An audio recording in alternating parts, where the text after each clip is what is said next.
Listening to Coffee with Kenobi, you are. With Dan Z, the podcast you're looking for. This is. Yes. You refer to the prophecy of the one who will bring balance to the Force. You believe it's this boy? If what you've told me is true, you will have gained my trust. But for now, remain here.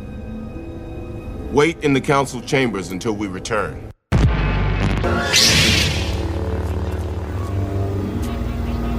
Master Windu, how pleasant of you to join us.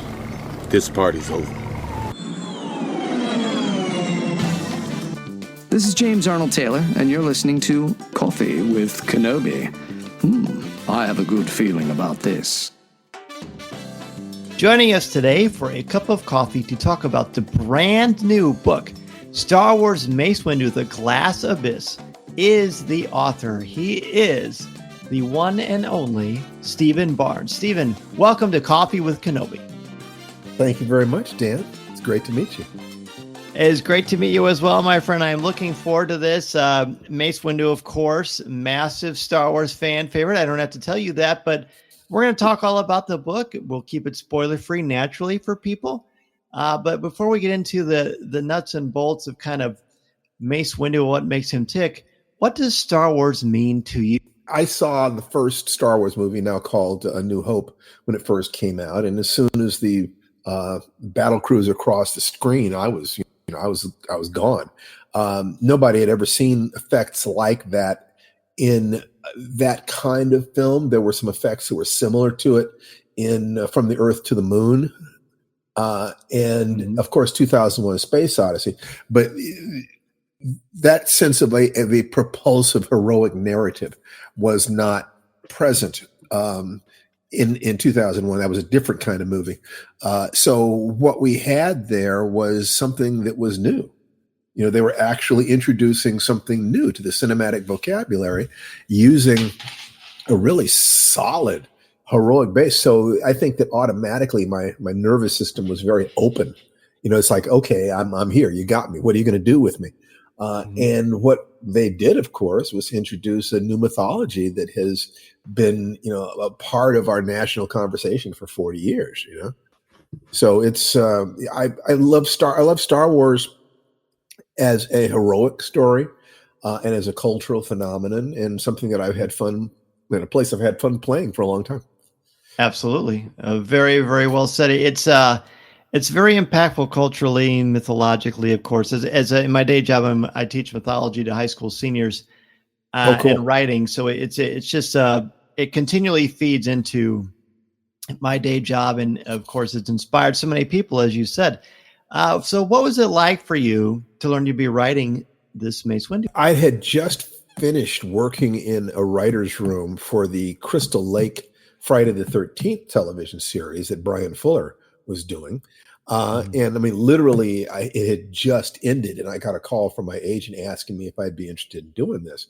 So I had some questions, and let's say that the conversation I had with Lucasfilm and with Elizabeth Shaver answered my questions. There were some very specific things that I was wondering: what is it you want me to do here? After I found out that the business aspects were good and the money is great, it was, am I going to be allowed to do things that would enable me to feel proud of the book? And they said yes. They answered positively. I don't want to go into that too much, but once I knew that I'd be allowed to write something that I could be proud of, then I felt very happy about it. I mean, it was great to transition directly from one project to the next, and it was nice to be invited back. And I thought it was exceptionally nice to be able to do something to expand our understanding of Mace Windu. That was important to me. Well, so Mace Windu, of course, naturally, if you put Samuel Jackson to imbibe this character, it brings it to life, because he's talking about cultural phenomenons. He's a tour de force, but you have quite an impact on the zeitgeist as well. And you're a prolific writer. you've explored so many fascinating mythologies that take a closer look at what makes us tick as individuals. Why do you think we continue to respond to fiction? What do you think it can tell us about ourselves? I look at the hero's journey, and which is Joseph Campbell's extraction of the core structure from myth patterns around the world. The conclusion I come to is that the hero's journey, and to a certain degree other fictional models, resonate with us because they reflect life. As far as I'm concerned, myths and storytelling are the elders of the village telling the younger people of the village, this is what your life is going to be like. That I actually use the first Star Wars movie, A New Hope, as a model, a perfect model of the hero's journey as I teach it. And then once people understand how I organize that, then they see that they can apply that same structure to learning anything or doing anything or writing anything. There is, the simplest form of storytelling is somebody wants something stands in their way, and they take some actions trying to deal with it. If that isn't the story of human beings, I don't know what is. So to the degree that storytelling allows us to step into somebody else's shoes, deal with somebody else's issues, and we recognize the world and that person is a recognizable human being psychologically and sociologically and so forth, we get to live another life. And that gives us perspective on what's going on in our lives. So we like fiction to learn about ourselves. But I think the biggest reason we like fiction is to adjust our stress level up or down to sort of keep it in the perfect range. So, if you're bored, you might see an action movie or a horror movie. If you're feeling a lot of tension, you might watch a comedy or, once again, a horror movie, because screams and laughter both release tension. I think that storytelling is an essential part of what human beings are. Amen. You tap into those Jungian archetypes that Joseph Campbell was so intrigued by when he was looking at the hero's journey.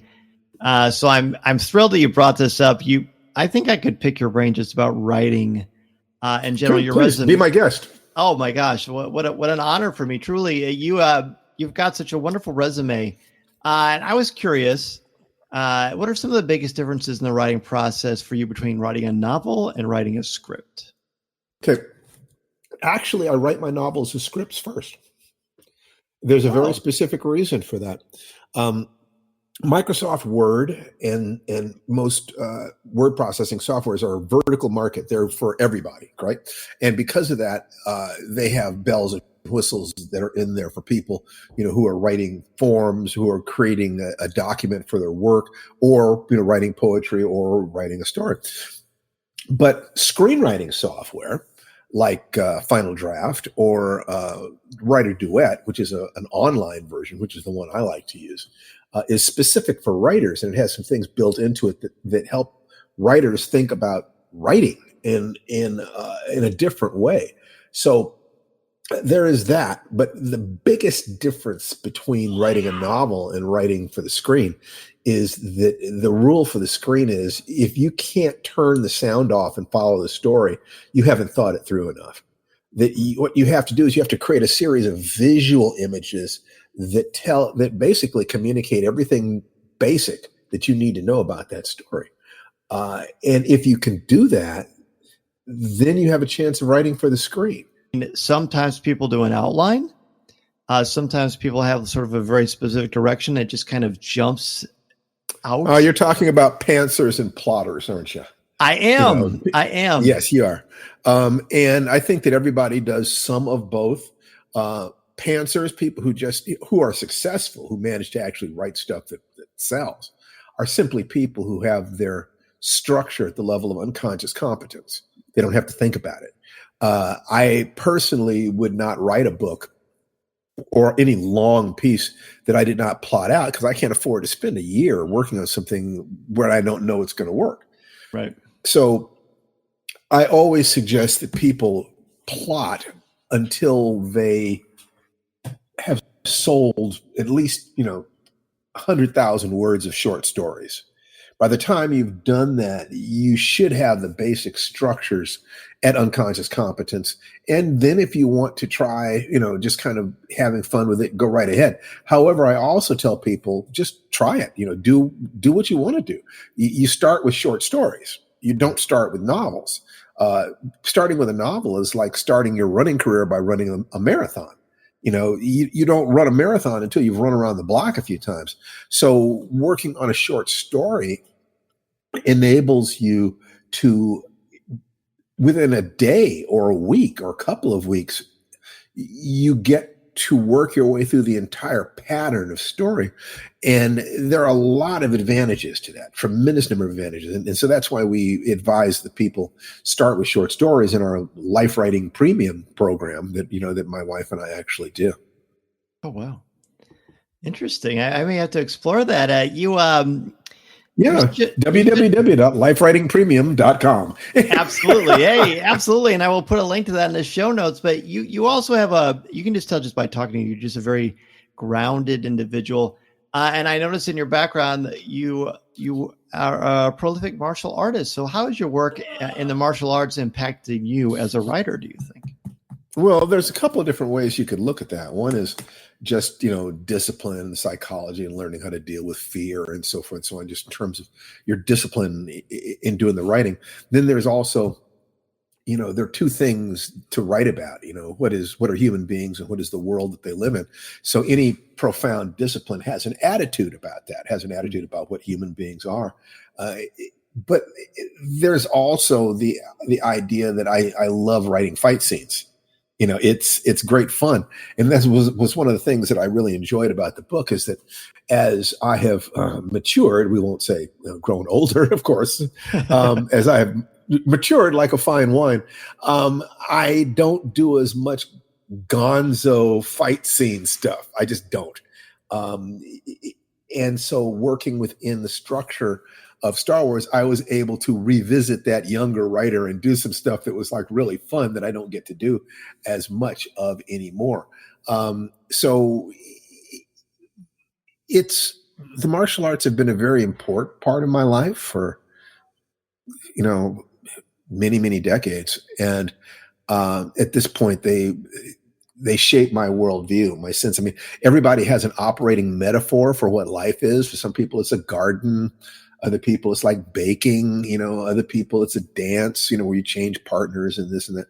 And I think that you can switch between metaphors depending on what it is you're trying to do and depending on the resources that are necessary. Each of them creates a different emotional state. One of the metaphors that I'm very comfortable with is life is combat, So whether it's preparing my mind and body to be able to perform at a high level, whether it's gathering a team, whether it's dealing with fear, whether it's attacking a problem, you look for ways to look at these things so that you can organize your mind and body and energy to have the most successful experience of life possible. I love the notion of living a peaceful existence. And people say, well, how does studying how to hurt people relate to that? It deals with my insecurity, that the fear, people will use subtle physical intimidation on you. They will imply that if you don't go along with what they want, maybe they'll hurt you. You get that from people. And when you know that you can bring it, there's a part of you that sort of sits back and says, really? You want to go there? It's like, okay, if this is really what you want, then be sure this is what you really want. Oh, that was, oh boy. I mean, let's just hang up now. That was just, I don't know how it could get any better than that. I really like that there's such an intriguing part of that. You almost channel a little bit of a Mace Windu there. What is it about that character, by the way, that you think people find so captivating? I think that it's primarily that Sam Jackson does the pull. So we project our sense of his cool upon it. Now, Yes. for me, I like the fact that he's black and dynamic and is the second most powerful Jedi. They didn't do much with him, and they blew him out of a window. But so it's hard for me to say. What I can say is that I wanted to peel back the curtain. I wanted to, I don't take myself very seriously. I take the writing, I take the things I do seriously. I take my family, the martial arts, writing. I take that very seriously. So when I was asked to do this, I thought about overlapping Venn diagrams. It's like, well, what is a good Star Wars novel? What is it that people want from a Star Wars novel? And so, I rewatched all the, the first 6 movies to really get back into that sense of what is the flow of this. But then there was the question of what is a science fiction novel? Because by training, I'm a science fiction novelist. Star Wars isn't really science fiction as far as I'm concerned. It's science fantasy. Agreed. Yep. Yeah, it's mythology using science fiction image systems, but it's not about the what if, and the mechanics and the engineering. It's not about that. It's about the way the images and actions create a mythic experience for the audience, sequencing these scenes to create an emotional cascade. So that by the time you walk out of the theater, you feel a particular way. And that's what all fiction is. But Star Wars has done this. It's like the Rocky movies. The first one created a pattern, and people love that pattern. And if you give them that pattern again, and you invest yourself sufficiently in the world and so forth, then people walk out of the theater feeling good. Star Wars created a pattern. And if you do things that are connected to that pattern, you can do it over and over and over again, which they have. Sometimes they play with it, Rogue One and so forth. But it is that basic experience of heroes who are overwhelmed and they have to grow and learn and change and so forth and so on. I wanted to do something that was respectful for the Star Wars fans, that worked as a piece of science fiction, even if I'm winking at the audience at times. So there are things I did in that book that I would not do in a strict science fiction novel. And things that I would do in a strict science fiction novel that I could not do in that book, because I understand that's not the game we're playing here. But then on top of that, I also had to create what I would consider to be a good Steve Barnes novel. It's like, who am I in the midst of all this? How is it that I see the world? What is it that I'm trying to accomplish in my work? And what is it I'm trying to understand about life? People who pick up that book looking for a Steve Barnes novel, I wanted them to be happy about that. If they picked it up for a Star Wars novel, I wanted them to be happy about that. If they picked it up for a science fiction novel, I wanted them to be happy about that. So it was a game I was playing in that sense. Is let me take my skills and my perspective and my time and my energy within the time frame that I've got within the world here, and knowing I have to please all these different people to filter that. And then there's Lucasfilm, and they have, their say about things. Can I play this game and have fun with it? Because if I can have fun with it, I reckon so will the readers. Absolutely. The Venn diagram metaphor is a really nice one here to talk about how you're sort of putting this together. And as you said, Mace Windu was always a cool character. A lot of that is from the Samuel Jackson School of Awesome. But do you remember your earliest impressions of Mace Windu when you first met him in Phantom Menace? Yeah, I thought, there's Sam Jackson. And we never really got that much into him in the movies. There was Sam Jackson being with a lightsaber, but even if I'm writing it and I pay some attention to the speech patterns and understanding that people are going to be projecting his face and movement and personality characteristics onto what I'm writing there, I played some games. There are a few different times when I had some fun with that and tickled the edge of that. But mostly what I was doing was I was asking myself, well, who is Mace Windu? Now, there had been one book written earlier concerning Mace Windu, and I will say that I was familiar enough with that book to be able to understand that was part of his history. So it's like, okay, how do I use this in order to create what I want to create? I consider it to be. I took real pleasure in the opportunity to do it, and real pride, because I feel that I did a decent job. It's not for me to say. I never know. I mean, that insecurity is always there because I care. I have never written anything where I didn't put my heart into it. Not if somebody was giving me money, and not if I'm playing with a mythology that is really important to a lot of people. Mm-hmm. I take that very, very, very seriously. So I haven't seen a single review for it yet. And I'm nervous, but the nervousness is good. I like being nervous. Yeah, it kind of keeps you on your toes. Well, we're not allowed to give reviews yet, but I can say, as being around since almost when Star Wars started, massive thumbs up. It's incredible, and you give some layer to Mace that I think is needed to give him more than just that cursory. They do a couple things. Look, man, they let me do a couple things that I wasn't sure they would let me do. Mm-hmm. I won't go into it too much, but there was one moment. There were two moments particularly that I said to myself, "They're not going to let me do this." And there was one moment where I had to fight a little bit about it. Ultimately, I understand that I'm not going to win that fight. Either I'm going to convince them of my point of view, or I'm going to do it their way, and I'm going to smile while I'm doing it. But that was one thing. There was another moment where Mace, we'll call it a dark night of the soul moment for me. Yeah, I know what you mean.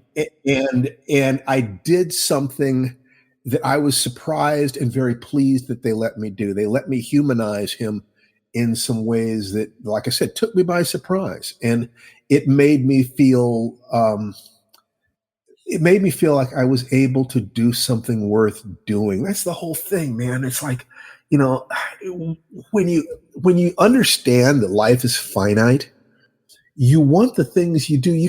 I'm not capable of working just for money.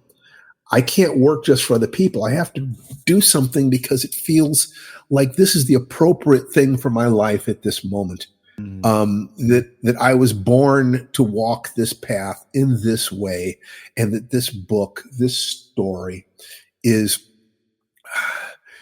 it is a step along my path, not just writing a book. So I remember the first book signing I ever went to, a guy showed up there and he was in his 50s, I guess.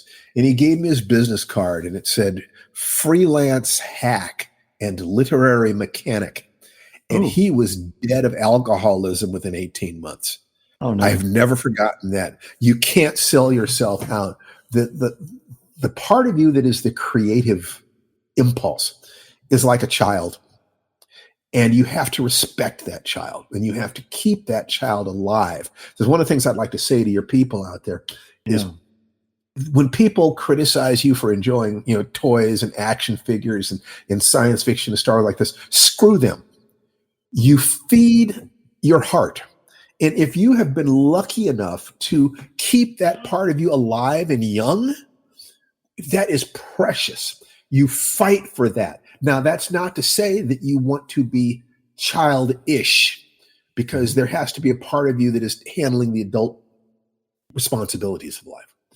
But childlike is the ability to continue to be excited by watching that star cruiser across the screen, to be able to remember what it was like, to not be cynical, to have a sense of hope, to have a sense that heroes matter. Our heart matters. I say that the moment that the original Star Wars, A New Hope, became something bigger was the attack on the Death Star, where Grand Moff Tarkin is saying, fire up the laser, and John Williams' music is going boom, boom, boom, boom, boom, and Carrie Fisher with the cinnamon buns on the side of her head is looking very pensive, and it's, oh my God, and it's happening so fast, and it's all overwhelming, and everybody else has been killed, and Darth Vader is zoning in on him, and in the midst of all of this overwhelming data hitting you so fast you didn't know what's going on. You hear Obi-Wan's voice saying, trust your feelings, Luke. You see, all of that busyness, that's future shock. The life is just coming at you faster and faster and faster. And, there's AI and there's this and there's that. And do we matter as human beings? Star Wars says yes.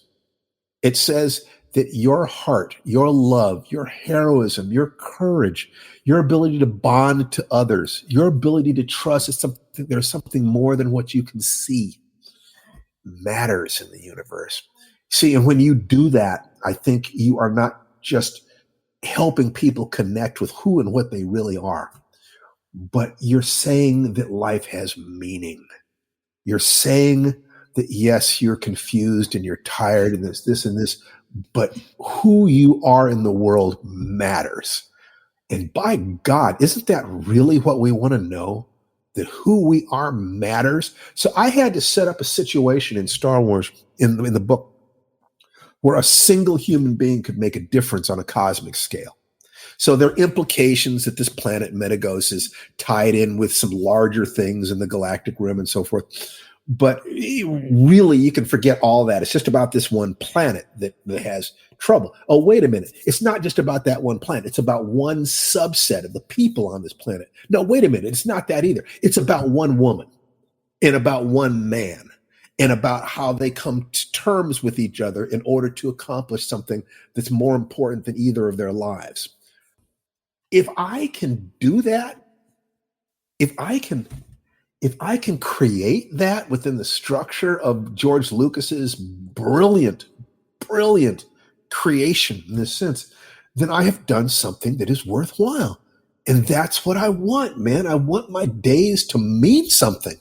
I want to feel that when I write a page, I was as honest as I could be, as passionate as I can be. I mean, you see me. My heart is on my sleeve, man. And that's one of the gifts the martial arts gave me. What I know is that I'm prepared to die with honor, that I know I'm going to die. And so the idea of living any day of my life without that expression of joy is a waste. I'm not going to waste my time. I'm not going to waste my life, nor do I want to waste the precious time of someone who picks up a copy of my book and reads it. I don't care about the money they spend, but I care a lot about the time they spend. Mm-hmm. I care about their trust.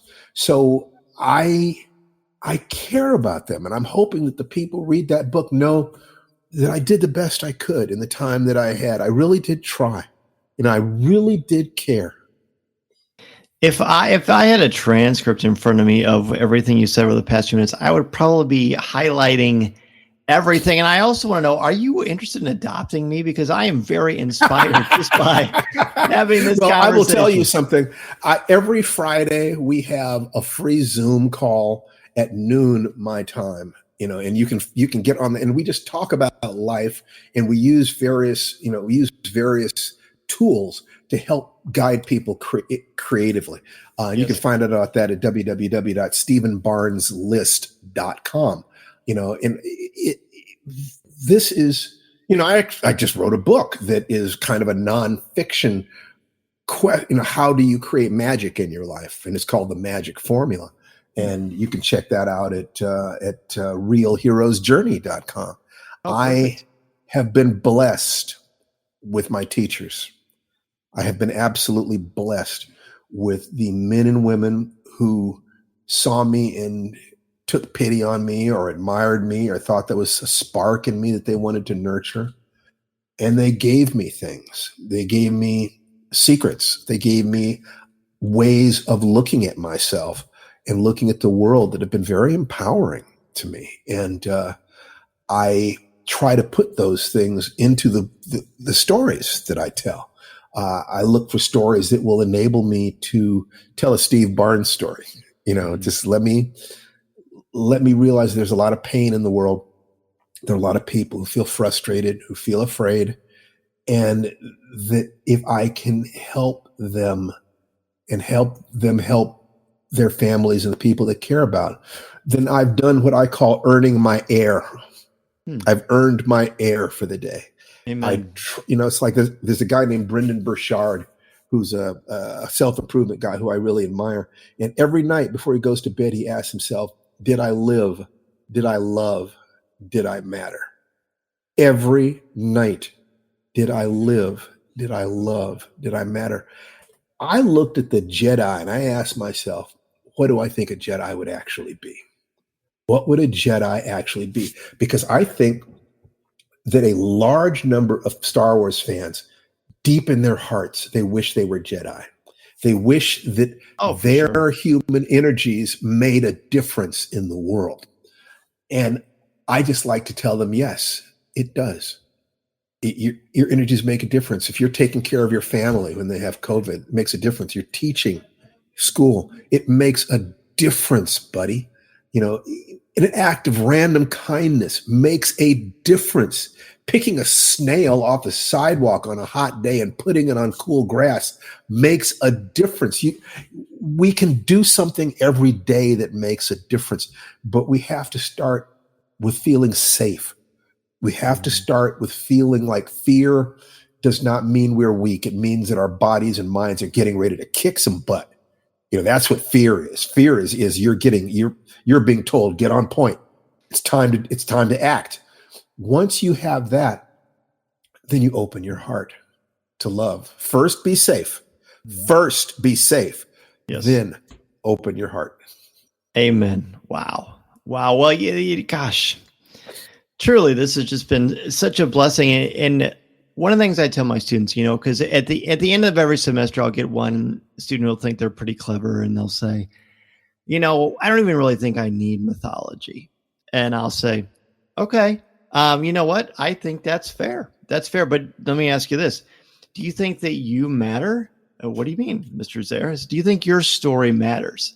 And I said, if you don't think it does, I want you to pull out your phone. You have my permission to get your phone out and delete every social media account you have on that phone and never access it again for the rest of your life, because you are telling your story in a really small part, just like that. And when you come to these heroes that you're looking at, look, whether you like Star Wars or are interested in Amun-Ra or Hercules or Loki or any of these gods or these characters we've studied, Spider-Man, whatever all these heroes, all these stories tell you what you value, what you care about as a culture and as a people. And why these heroes are important, as you just said so eloquently, Stephen, is they give us permission to be brave and to overcome adversity, because when the bad things happen, heroes aren't absent of fear, but they overcome fear and they don't let it get the best of them, and they rise above.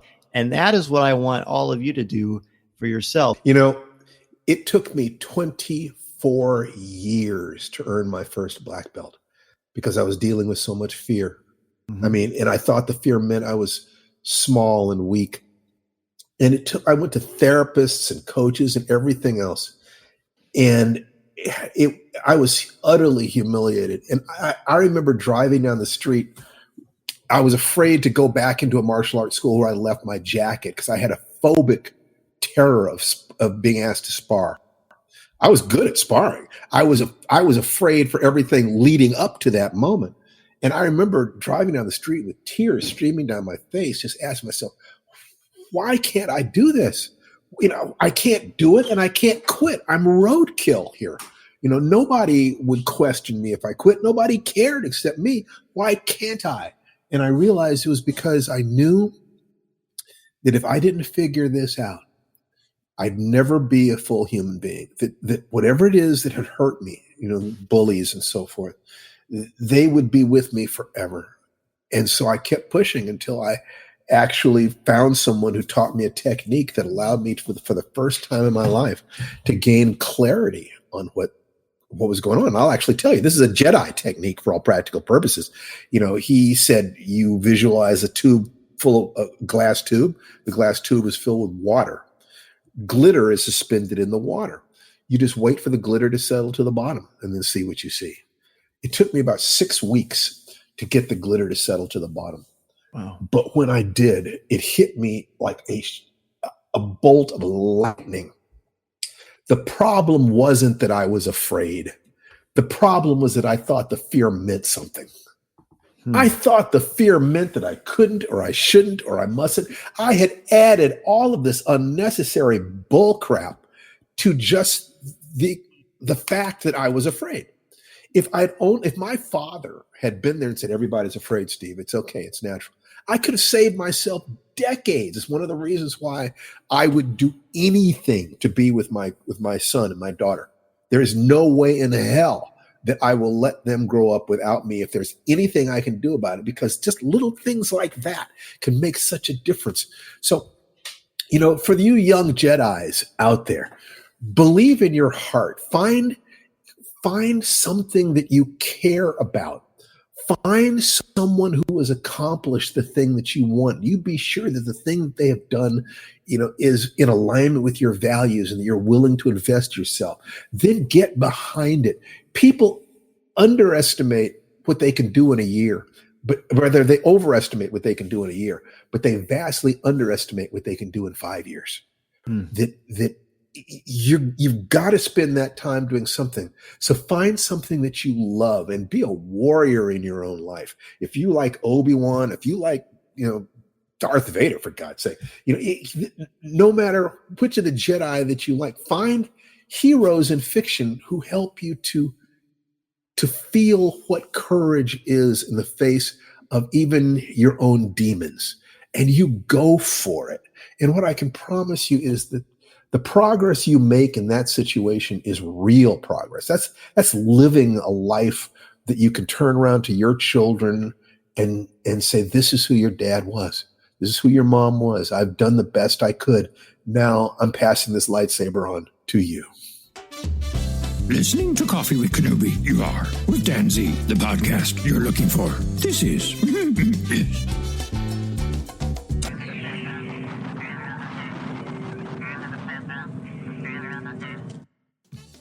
Well, I can't possibly end this conversation better than that. And friends listening, look, the passion, the wisdom, the love, the knowledge, the Jedi sense of self is perceived in this book, Mace Windu, The Glass Abyss. Stephen, the book comes out October 15th, is available everywhere books are sold. Certainly pre-order yours. I can't tell you what an honor, a pleasure, and a privilege it was to speak with you on Coffee with Kenobi. Just absolutely delightful. What can we look forward to from you that you're allowed to share in addition to next? This? I just got finished with a novel called Ice Vegas with my mentor, Larry Niven. And then I'm doing a rewrite of another book that I did, my fourth novel, many books ago. It's a martial arts novel. I spent a week in Manila practicing Filipino stick and knife fighting and stuff like this. And they had a transformative experience. I'm a different guy now. I mean, you look for those kinds of experiences. I will fly to the other side of the world to get one of those. So that's going to go in there too. And other than that, come to the gatherings that we do on Friday. Like I said, go to my mailing list, StephenBarnesList.com, totally free. And we help you understand how to create the dreams that you want, especially if you want to have a creative dream. That's me. I love it. Well, Stephen, again, thank you so much for being on Coffee with Kenobi. You're welcome. This podcast is not endorsed by the Walt Disney Company or Lucasfilm Limited. It is intended for entertainment and informational purposes only. The official Star Wars website can be found at www.starwars.com. Star Wars, all names, sounds, and any other Star Wars related items are registered trademarks and or copyrights of Disney and their respective trademark and copyright holders. All original content of this podcast is the intellectual property of Coffee with Kenobi unless otherwise indicated. This is the podcast you're looking for. There's no one here.